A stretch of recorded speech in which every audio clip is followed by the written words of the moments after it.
ദൈവനാമത്തിന് മഹത്വമുണ്ടാകട്ടെ. ഉൽപ്പത്തി 20-ാം അധ്യായം. അബീമേലെക്കിൻ്റെയും കുടുംബത്തിൻ്റെയും രക്ഷയ്ക്കായി പ്രവാചകനായ അബ്രഹാമിൻ്റെ പ്രാർത്ഥന ആവശ്യമായി വന്നതായി ഉൽപ്പത്തി 20-ാം അധ്യായത്തിൽ നാം വായിക്കുന്നു. നമ്മുടെ ഓരോരുത്തരുടെയും രക്ഷയ്ക്കായി ഒരു മഹാപുരോഹിതൻ നമുക്കുള്ളതുകൊണ്ട് ദൈവത്തിന് സ്തോത്രം ചെയ്യാം. ഉൽപ്പത്തി 12-ാം അധ്യായം 10 മുതൽ 20 വരെയുള്ള വാക്യങ്ങളിൽ അബ്രഹാം തൻ്റെ വിവാഹബന്ധം മറച്ചുവെച്ച് അതേ തെറ്റ് വീണ്ടും അവൻ ഗെരാറിലും ആവർത്തിക്കുന്നു.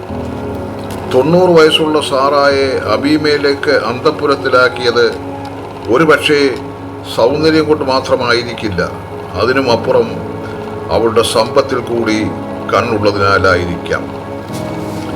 അബീമേലേക്കൊരു വിജാതീയനായിരുന്നെങ്കിലും സാറായുടെ കാര്യത്തിൽ ദൈവം അവന് മുന്നറിയിപ്പ് നൽകുന്നു. അയാൾ തൻ്റെ നിഷ്കളങ്കത ദൈവത്തോട് ഏറ്റുപറയുകയും നീതിമാനായ ഒരുവനെ ദൈവം നശിപ്പിക്കുമോ എന്ന് ദൈവത്തോട് ചോദിക്കുകയും ചെയ്യുന്നു. ദൈവം അബീമേലെക്കിനോട് അവൻ അറിയാതെ ചെയ്തു പോയ കുറ്റം ക്ഷമിച്ചെങ്കിലും അബ്രഹാം ഒരു പ്രവാചകനാണെന്നും അവൻ്റെ പ്രാർത്ഥനയിലൂടെ മാത്രമേ അബീമേലെക്കിന് ജീവനോടിരിക്കാൻ കഴിയുള്ളൂവെന്നും അവനെ അറിയിച്ചു. ഏതെങ്കിലും കാരണവശാൽ സാറായെ മടക്കി കൊടുക്കാതിരിക്കാനാണ് അവൻ്റെ ഉദ്ദേശ്യമെങ്കിൽ അവനും അവനുള്ളതുമെല്ലാം മരിക്കുമെന്ന് ദൈവം മുന്നറിയിപ്പ് നൽകുന്നു. തൽഫലമായി അബീമേലേക്ക് അത്യന്തം ഭയപ്പെടുകയും അവൻ്റെ ദാസന്മാരെയെല്ലാം വിളിച്ചുകൂട്ടി ഇക്കാര്യം സംബന്ധിച്ച് അവരുമായി വിശദമായി ചർച്ച നടത്തുകയും ചെയ്തു. അവൻ അബ്രഹാമിനെ വിളിപ്പിച്ച് നീ ഞങ്ങളോടിങ്ങനെ ചെയ്തത് എന്ത് എന്ന് ചോദിക്കുന്നു.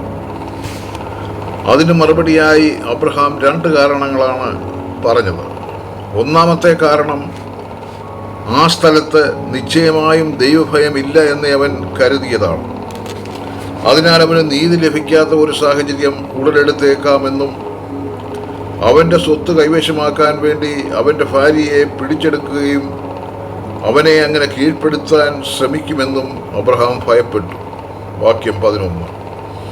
രണ്ടാമതായി സാറ യഥാർത്ഥത്തിൽ അബ്രഹാമിൻ്റെ സഹോദരി തന്നെ ആയിരുന്നു. വാക്യം 12. അക്കാലത്തെ അടുത്ത ബന്ധുക്കൾ തമ്മിലുള്ള വിവാഹബന്ധം വിലക്കിയിരുന്നില്ല.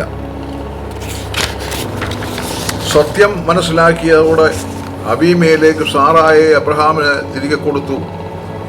സാറായിക്കുണ്ടായ ബുദ്ധിമുട്ടുകൾക്ക് നഷ്ടപരിഹാരമായി അവളുടെ സഹോദരന് ആടുമാടുകളെയും ദാസീദാസന്മാരെയും കൂടാതെ 1000 വെള്ളിക്കാശും കൊടുത്തു. 16-ാം വാക്യത്തിലെ ആങ്ങള പ്രയോഗത്തിൽ ഒരു പരിഹാസം ഉൾക്കൊള്ളുന്നതായി തോന്നുന്നു. സാറായെ അബീമേലേക്ക് കൊണ്ടുപോയതിന് ശിക്ഷയായി ദൈവം അവൻ്റെ ഭാര്യയുടെയും അവൻ്റെ ദാസിമാരുടെയും അവൻ്റെ ഭവനത്തിലുള്ള സ്ത്രീകളുടെയും ഗർഭം അടച്ചിരുന്നു. അബ്രഹാം ദൈവത്തോട് പ്രാർത്ഥിച്ചതിൻ്റെ ഫലമായി ദൈവം അബീമേലെക്കിനെയും അവൻ്റെ ഭാര്യയെയും അവൻ്റെ ദാസീദാസന്മാരെയും സൗഖ്യമാക്കുകയും അവൻ്റെ ഭവനത്തിൽ ഗർഭധാരണശേഷി പുനഃസ്ഥാപിക്കപ്പെടുകയും ചെയ്തു. ഉൽപ്പത്തി 20 ക്രിസ്ത്യാനികളെന്ന നിലയിൽ നമ്മെ പഠിപ്പിക്കുന്ന ചില പാഠങ്ങളുണ്ട്. 1. ക്രിസ്തീയ ജീവിതത്തിൽ നാം പാലിക്കേണ്ട ജാഗ്രത. 2. ദൈവീക വിടുതലിനോട് കാണിക്കേണ്ട കൃതജ്ഞത. 3. സത്യസന്ധരായിരിക്കേണ്ടതിൻ്റെ ആവശ്യകത. 4. പാപം ഏറ്റുപറഞ്ഞുപേക്ഷിക്കുവാനുള്ള മനസ്സ്. 5. വ്യക്തിപരമായ ഉത്തരവാദിത്ത ബോധം. 6. സ്വഭാവത്തിലുണ്ടായിരിക്കേണ്ട സമഗ്രതയും ആർജവത്വവും. 7. വിനയം. ദൈവം നിങ്ങളെ എല്ലാവരെയും അനുഗ്രഹിക്കും.